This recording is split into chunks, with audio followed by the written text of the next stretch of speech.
ధైర్యమిచ్చు దేవునికి మహిమ కలుగునుగాక. ప్రియ స్నేహితులందరికీ దివ్య వాక్యోదయం. ఈనాటి పాఠ్యభాగము మత్తయి సువార్త 14:28. పేతురు, ప్రభువా, నీవే అయితే నీళ్ల మీద నడిచి నీ యొద్దకు వచ్చుటకు నాకు సెలవిమ్మని ఆయనతో అనెను. పేతురు గారు గొప్ప ఆశలు కలిగినటువంటి వ్యక్తి. ఆశలు ఉండడం తప్పు కాదు, కానీ దేవుని దగ్గరకు వెళ్తే ఆ కోరికలు ఇంకా గొప్పగా మారిపోతాయి. దేవుని చిత్తాన్ని వెంబడించడానికి తగినటువంటి సామర్థ్యాన్ని బట్టి మన కోరికలు ఉండాలి, కానీ గొప్ప దేవుడని ఆయనను ఏదైనా కోరుకోవచ్చు అనుకోకూడదు. నీ చిత్తము భూమి యందు నెరవేరునుగాక అని ప్రార్థించడం క్రైస్తవ పునాది.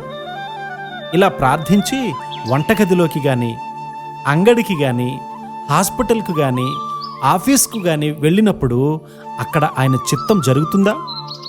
అది నీ వాంఛ కాకపోతే నీవెందుకలా ప్రార్థన చేయాలి? మంచి కుటుంబాల నుండి అనేక మంది మిషనరీలు సేవకు బయలుదేరారు. ఈ రోజుల్లో క్రైస్తవ కుటుంబాలు పూర్తిగా లోకంతో నింపబడుతూ ఉన్నాయి. దేవుని సేవ చేస్తాను అని చెప్పిన పిల్లలను చూసి తల్లిదండ్రులు దుఃఖపడుతూ ఉన్నారు. సంఘాల్లో మరెవరైనా దేవుని సేవకు వెళ్తారులే, నా పిల్లలు కాదు అని వారంటూ ఉన్నారు. దేవుని చిత్తాన్ని ఇతరులు చెయ్యాలి అనుకుంటూ ఉన్నారు.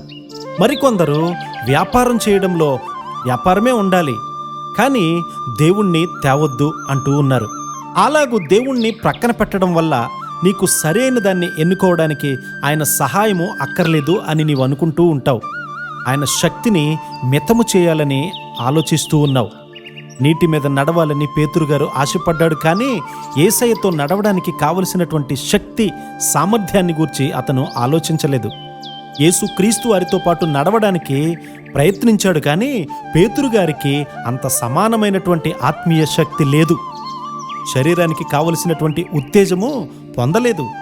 దేవుడు ఏదైనా పని అప్పగించినప్పుడు అది చేయడానికై మన దేహము కూడా సిద్ధపడాలి. మనస్సు, ఆత్మలకు తగినటువంటి గ్రహింపు కలిగి ఉండాలి. మన ఆత్మ దేవుని ఆత్మతో ఏకీభవించాలి. ఈ విధమైనటువంటి ఆత్మీయ స్థితిలో మనమెంతో కొరతపడి ఉన్నాం. పేతురు గారు నీటి మీద నడవాలనుకున్నాడు. యేసుక్రీస్తు వారు కూడా రమ్మన్నారు. పేతురు గారి యొక్క కోరిక సమ్మతించబడడం ఆశీర్వాదకరం. పేతురు గారు మునుగుతాడని యేసుక్రీస్తు వారు ముందే ఎరిగి ఉన్నారు. గాలిచేత రేపబడినటువంటి అలలను పేతురు గారు చూసినప్పుడు యేసుక్రీస్తు నుండి అతని దృష్టి మరల్చబడింది. కష్ట సమయాల్లో మన ప్రాణాత్మలు యేసుక్రీస్తు వారిపై ఉంచడం అంత తేలికేమీ కాదు. మన విశ్వాస పరిమాణమును తెలుసుకొని ఆయనపై భారం వేసి ముందుకు కొనసాగుదుముగాక. ఆమేన్.